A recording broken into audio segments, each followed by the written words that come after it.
So we're going to talk about a few different things. Let's start with the funny things. Paul just published a new record. It's called To Testify. And tell us something about it. Well, it's on Steve Vai's label, Yeah. Favorite Nations. Favorite Nations, yeah. He took a real shine to the music, and it's going very well. We actually gotten some very good reviews. Maybe you guys could review it. That would be great. We will do it. There are videos on our band website of us recording the Hendrix tunes Freedom and Machine Gun, and the Hendrix Foundation gave us the rights to put it up on a video, which was great. I had the chance to see the videos today, and it's beautiful. Maybe you could give the links to everybody. Yeah, that's what we're going to do. So everybody who sees this video, go on the website, PRS Band, see them. Yeah. If you could give them the links, that'd be great. Yeah, we got it when you publish the links. The thing I like about this CD is you don't have to go to one song or another. Any of the songs are okay. That part I like. Yeah, yeah. It's the first time I saw you playing with a maple neck guitar. Well, what choice did I have? It's Machine Gun, come on. So what did you do to get in the Hendrix sound? I spent a year studying it. Really? Yeah, I spent a year studying. I had made 2 amps because he double jacked 2 amplifiers. Took me a year to find the right Univibe. It was made by Dustin Sears, who's Eric Johnson's tech, makes Univibes.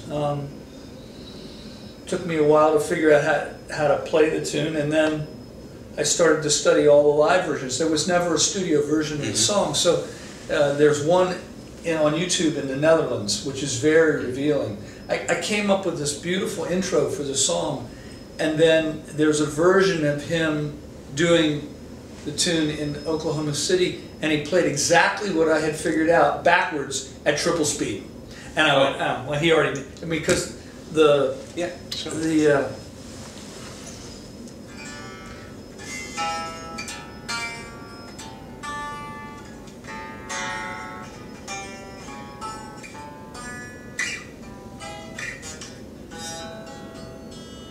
which is, that's the, Exactly. and this is tuned to E. His guitar was tuned to D. So, but that major chord in the tune was.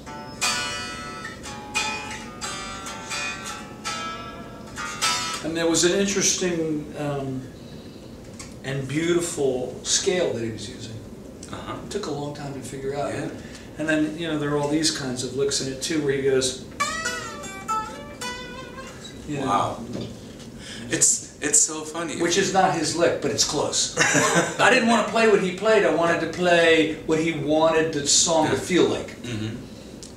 That's what I heard when I listened to the songs. It's very natural. Yeah. It's not like, you know, in these days there are lots of we call it tribute bands. The people, you know, it's more important that they move right than they play it right. Well, this was more about we wanted him to be proud of what we played. Over and over. Would he have been proud of that as it was coming on speakers? We said, yeah. And you had a big band playing. Oh yeah, three bass players. Wow. It was Gary Granger and Wizard from Mother's Finest, who's very famous in Germany, and Kevin Walker from Justin Timberlake's band. All 3 of them playing bass at the same time. Wow. Normally people use 3 drummers and 1 bass player. Right. We used 1 drummer and 3 bass players. You still had a good engineer. Oh yes, Peter Denberg from the Spin Doctors, right? Anyway, so if anybody wants to go listen. Do you have plans to play with the band? To play these songs? We have a CD release party when I get home. That's going well. Good. It's going very well. So this was the commercial first. The commercial? Commercial, it's a commercial. This is not a commercial. This is, I'm sorry, you've got nothing but guitar enthusiasts, and there's a lot of guitar stuff on here. And but I'm proud that you did it, because it's such a great record, and I would want everybody to listen to it. Steve Vai thought the same. He goes, boy, that's a hell of a guitar player. I said, that's 4 guys. Yeah. That's me, Michael Ault, Chris Lusinger from Garth Brooks Band, and Randy Bowen from Philadelphia. And Mr. Granger played bass again. And Wizard. Cool. Gary's one of the best musicians I've ever heard in my life. And if you listen to the video, you see them stuck together in a small room, sitting next to each other, even touching themselves. It's like it was fun. It's fun to listen. It was fun. Fun to listen.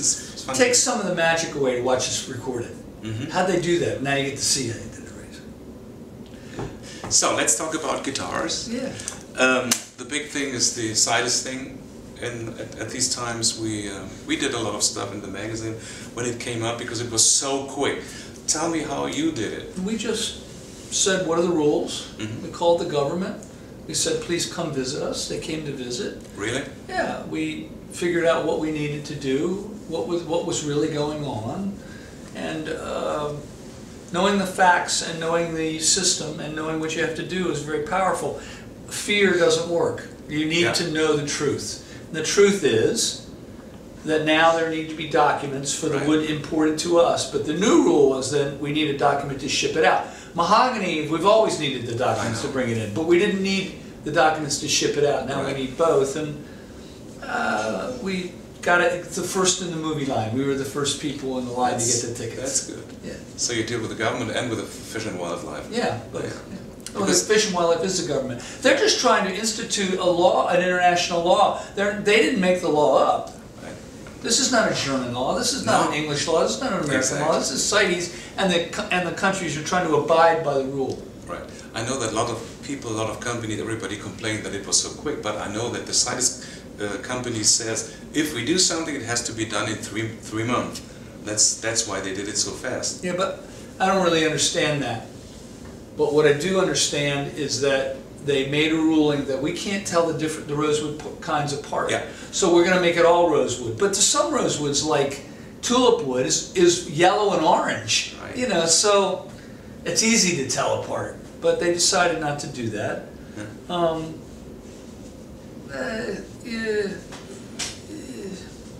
The best way to not be scared is to know the rules. Exactly. So we play by the rules.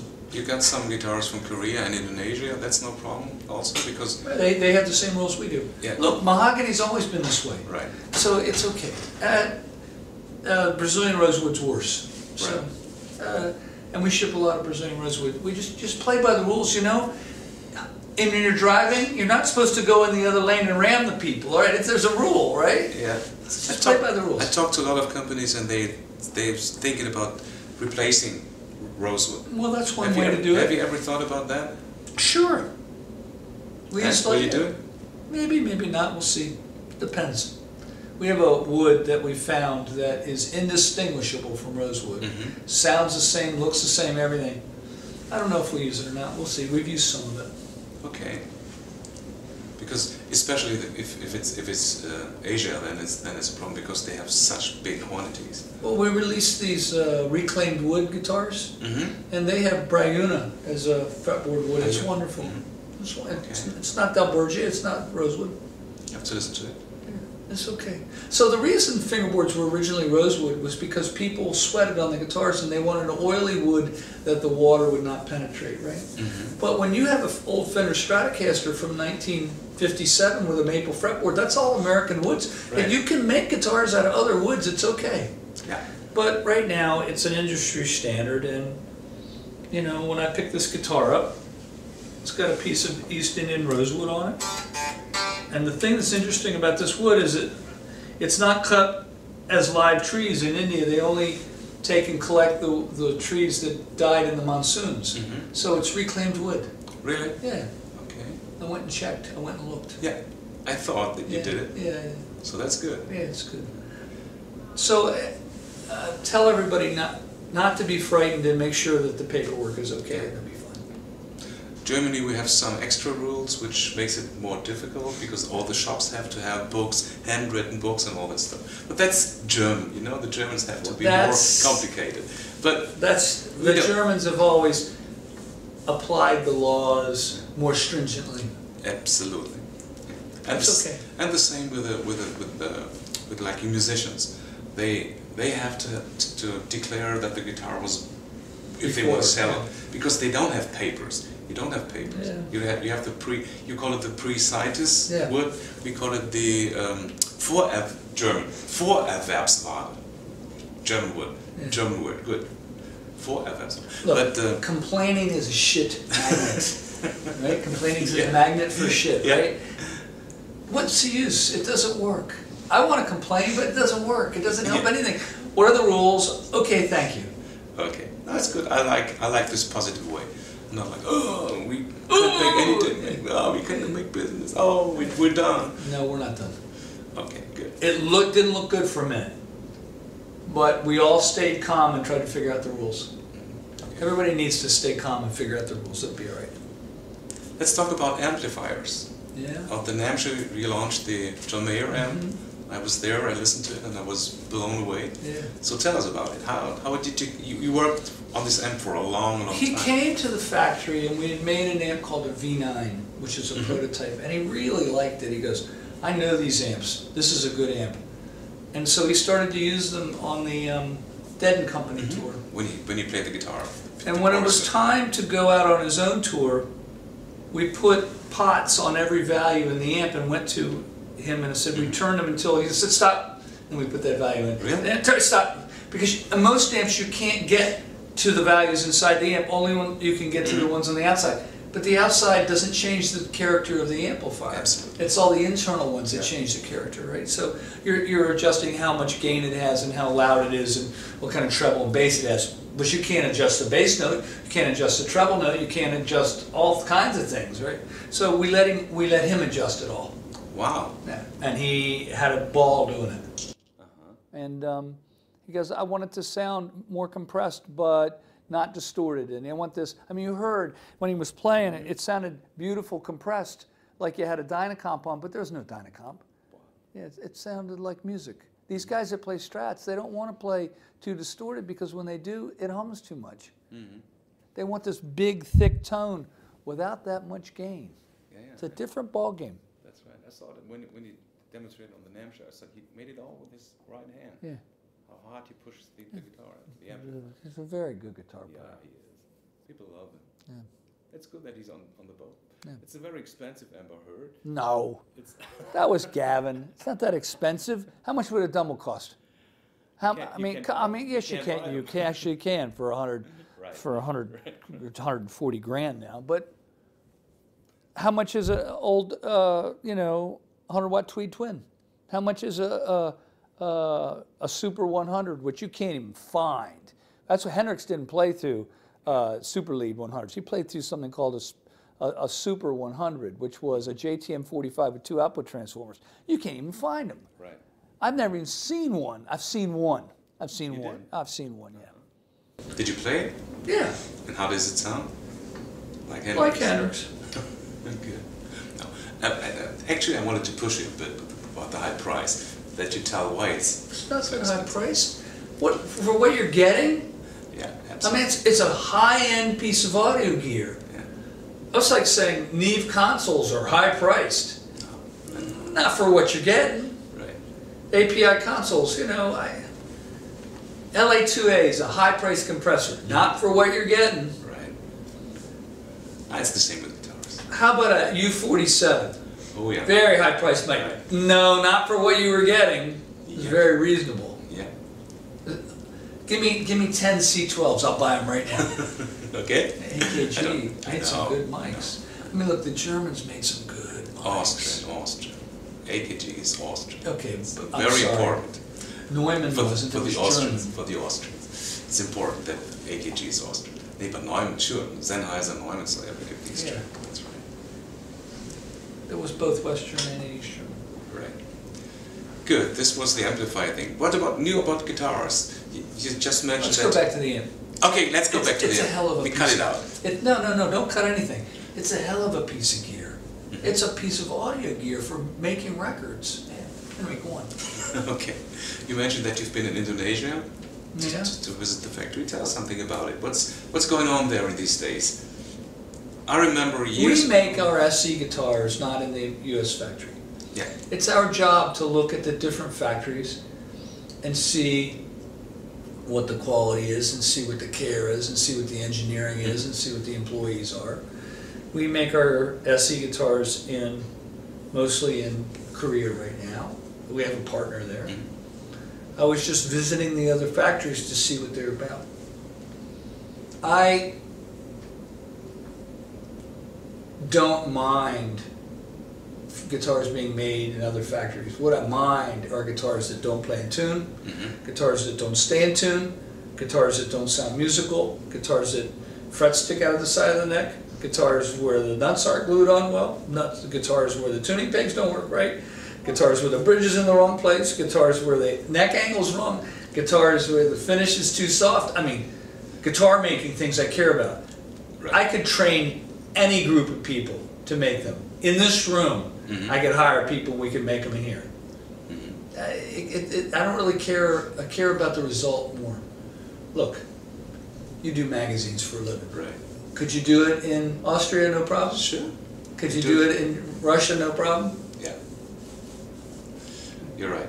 No, but that's what I want to hear from you. Because some people think, yeah, but it's made in Indonesia, it's made in China. It doesn't, I think it doesn't. What they're referring to is secondary.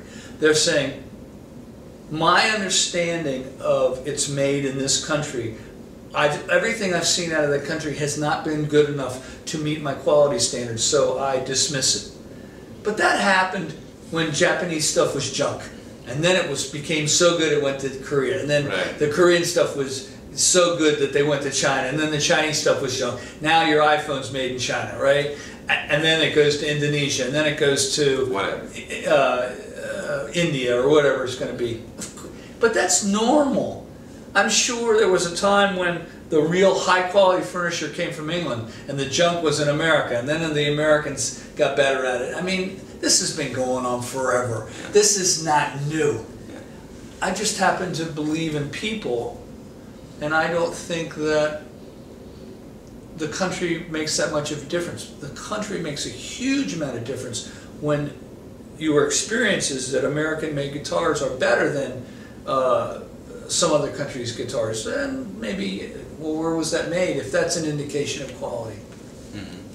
Yeah, but that's typical for musicians that they ask questions like that. Well, what else do they have? But it's changing. I think it's changing. Look, there was a time when all the great Spanish guitars came from Spain. Yeah, and then Hauser started making them in Germany. I mean, y'all need to shut up, as we say in America. I'm sorry. Then Segovia was playing a Hauser, right? Yeah. Yeah. Well. I'm sorry, that wasn't Spanish. Yeah. Now the Japanese are doing it. Lots of them. Yeah, well, I have my opinions about all of it, but suffice to say, I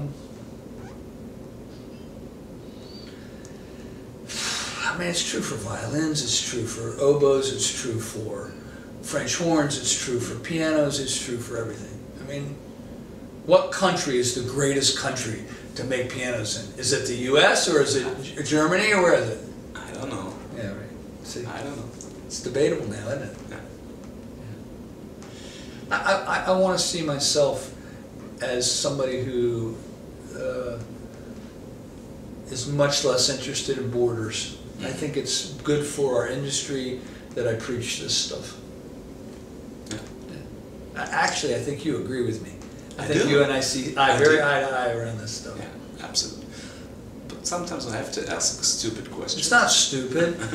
You could be more probing if you want to get more probing. I mean, Dave Burlick, the first question to me is always something that makes me come out of my skin. So how come your new model sucks? I mean, he's, you know, he always says something. You don't approach it that way. Yeah. So what's going on in Germany? What's going on in the market in Germany? We had problems last year. The whole Germany had problems in the summertime. Everything didn't went good. I don't know why. They didn't sell much cars, they didn't sell much guitars, they didn't sell much amplifiers. From one day to another, it went down. Even watches. Really? The Germans didn't buy watches anymore. So it took a while till December. Is it healing? Yeah. Does it have anything to do with the Frankfurt show going down? Watches don't have anything to do with that's why I mentioned it. Yeah, that's why I mentioned it, because people complain, yeah, it's music industry and music. No, music maybe not. No, it's not. It's the whole thing. Maybe it's the whole scene with Brexit and with the Americans and whatever is going on in politics. Did the attack in France have any impact on it? Definitely. Really? Definitely.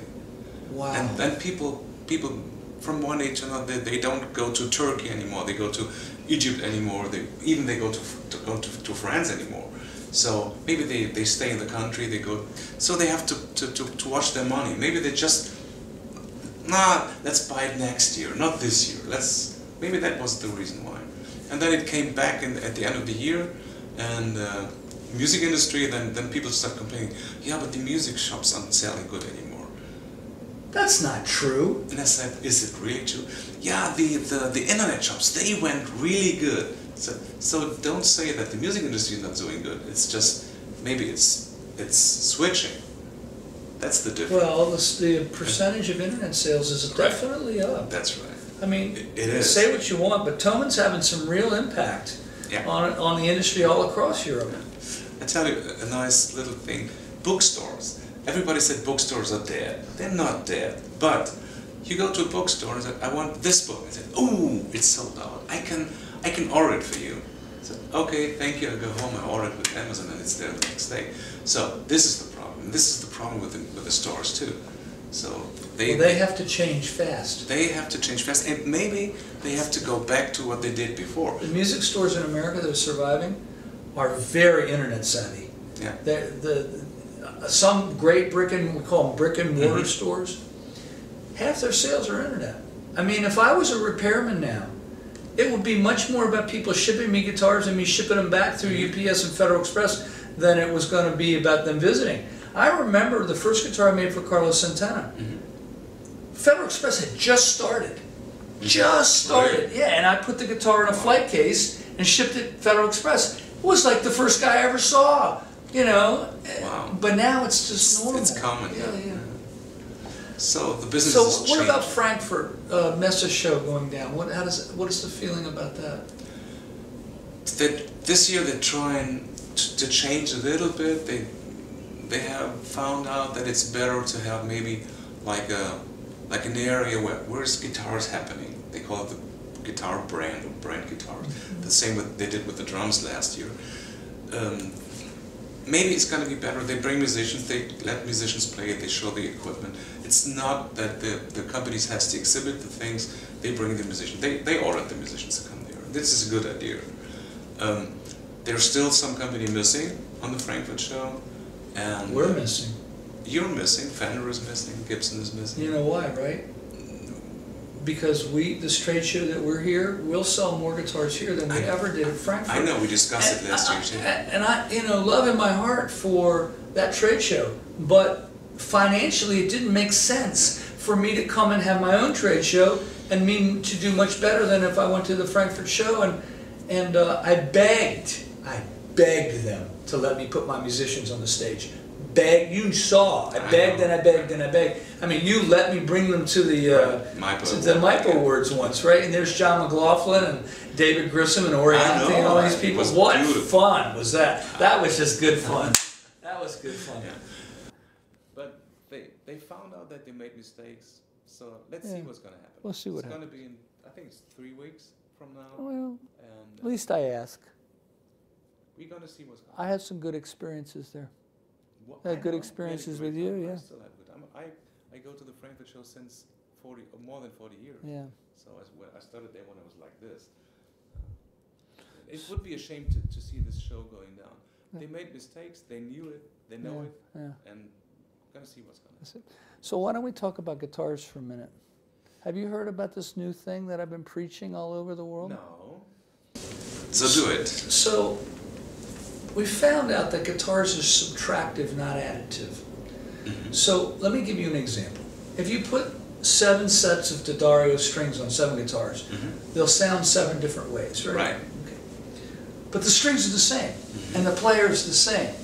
And the strings are trying to do their job. They're trying to make bass, they're trying to make mid-range, they're trying to make treble, they're trying to make it musical. If the guitar is really trebly, it's not because it's trebly, it's something minus the way the mid-range and bass. Okay. If something's bassy and trebly, it's not that it's bassy and trebly, the string's making the mid-range, something has minus the mid-range away. Okay. If you put a better bridge on the guitar, it's not that it's adding to the sound, it's subtracting less. So if I put rubber tuning pegs and rubber nut and a rubber bridge on, it's all subtracting away from the string. So when you understand this concept finally, you can check how good a guitar is with a stopwatch. A guitar that rings for 10 seconds is not as good as a guitar that rings for 45 seconds.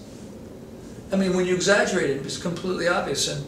And it's even true with violins, it's true with pianos, it's true with all these musical instruments. You are hitting the string, and then the instrument is converting this force into sound. How well it converts it is how good the guitar is. The Hauser must have been converting Segovia's force into sound better than the other guitar that he had. That's why he used it, right? So I find it all fascinating. So, and what do you do? What you do is you preach to all the customers and teach them to buy guitars the way women buy shoes. Bring me 10 set pairs of shoes, I'll try them all on, and the one that converts the sound better to the force better to sound is the one I should buy. Okay, that's a good idea. Some people do it already. They do it already, but I'm preaching it more and more and more. Okay. But is there from the way of producing guitars, is there a chance to change it? Everything. How the tuning pegs are made, how the nuts are made, everything makes a difference. You know what's interesting? England is a guitar country. Germany is a guitar country. Japan is a guitar country. The US is a guitar country. You live in a very, very sophisticated guitar country. Vintage guitars, new guitars, used guitars. I mean, guitars are a big part of the culture in Germany. I think I'm not saying anything new to the sophisticated musician or buyer, but that it's subtractive is a little bit of a new concept. People think it adds to the sound. No, it's subtracting less, because when it's not subtracting, the string will ring for almost a minute. Yeah, so that's what people said. The best would be out of stone. If you take a guitar made out of stone, steel. But you can handle it. But yeah, but maybe if the whole thing was made of steel, maybe. Even steel? Look, wood works. Yeah. Stone? Wood works. Steel no, I'm not going to make guitar out of stone. No, you can't make guitars out of stone. How about no? Let me be a dolphin. No, how about no? That comes from an Amy Schumer joke. Is Amy Schumer famous in Germany? No. There's a new comedian in America named Amy Schumer, and she's out of bounds, as we say. It's like the soccer ball going out of bounds. It has to be thrown back in. So, are you still working on acoustic guitars? Changing something, or? Oh yeah, figured out how to tune them. Figured out how to tune them so that the harmonics multiply instead of add. I'm positive what's the old violin makers were doing. Look, let's just exaggerate. Imagine the top was tuned to F and the back was tuned to E. They would be fighting each other. Right. Yeah. So that's what you're working on. No, it's done. We figured out how to do it. And I got Ricky Skaggs' guitars back from him that he had, and I tuned them all, and he wrote me a note. Oh, they're a lot better. And he loved them before, so. Maybe that's the trick, because that's the old modern guitar still sounds so good. Yeah, but from what I can tell, it's luck of the draw. Now we figured out a way to not make it luck of the draw. It can be measured and tuned. Yeah. You don't have to be lucky anymore. Oh, I found a good one. No, you can make that one a good one. Okay, that's good. Yeah, it's good.